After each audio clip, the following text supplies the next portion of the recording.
Part of speech मधील adverb या प्रकारामध्ये सातवा प्रकार ऍडवर्ब ऑफ रिझन कारणदर्शक शब्दयोगी अव्यय. यामध्ये क्रिया का घडली याचा बोध होतो. तसेच का या प्रश्नाचे उत्तर मिळते. Example, she was therefore punished, म्हणून तिला शिक्षा झाली. देअर फॉर खाली अंडरलाईन. पुढचं वाक्य, he therefore refused to work. Therefore खाली अंडरलाईन. पुढचं, consequently they won the battle. Consequently खाली underline.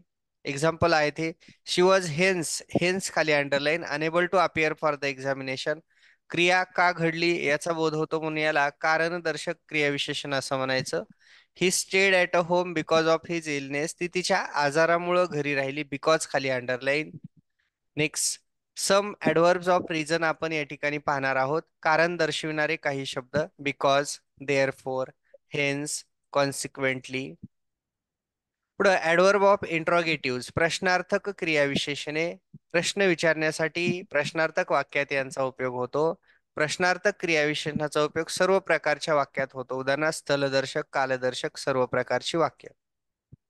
Wien will she go. When खाली underline. Where does Shankar live. Where खाली underline. How many of you participated in the games. How many खाली underline. How did he escape. How खाली underline. ही काही वाक्य आहेत या ठिकाणी प्रश्नार्थक असलेल्या शब्दांची. तर प्रश्नार्थक शब्द असतील कोणते कोणते. वेळ दाखवणारे प्रश्नार्थक शब्द व्हेन किंवा हाऊ लॉंग किती वेळाने. हाऊ अर्ली किती लवकर. हाऊ सून किती लवकर. ठिकाण दर्शक असलेले प्रश्नार्थक शब्द वेअर म्हणजे कोठे. व्हेन्स म्हणजे कोठून. व्हायदर म्हणजे कुठपर्यंत. नंबर संख्या दाखवणारे क्रिया विशेषण शब्द हाऊ मेनी, हाऊ ऑफन किती. नेक्स्ट, रीती दाखवणारे हाऊ आणि क्वांटिटी दाखवणारे हाऊ मच, हाऊ फार. कारण दाखवणारा शब्द व्हाय.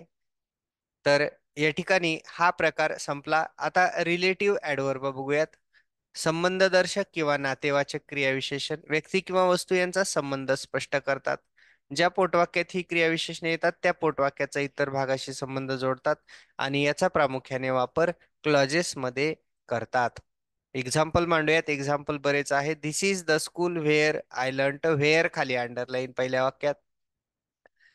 वाक्यात व्हेअर खाली अंडरलाईन. दुसरं वाक्य, do you know the reason why she hasn't come. Why खाली अंडरलाईन. पुढचं वाक्य, I know why you are late. Why खाली अंडरलाईन. पुढचं वाक्य, Bambi's mother knew when to run fast. When खाली अंडरलाईन. पुढचं वाक्य, she has learned how to prepare idli. How खाली अंडरलाईन. नेक्स्ट पुढचं, सम relative adverbs where, when, how, why अशा पद्धतीचे शब्द हे या ठिकाणी रिलेटिव्ह ऍडव्हर्ब म्हणून ओळखले जातात. याच्या पुढे प्रिपोजिशन हा आपला नवीन प्रकार सुरू होईल.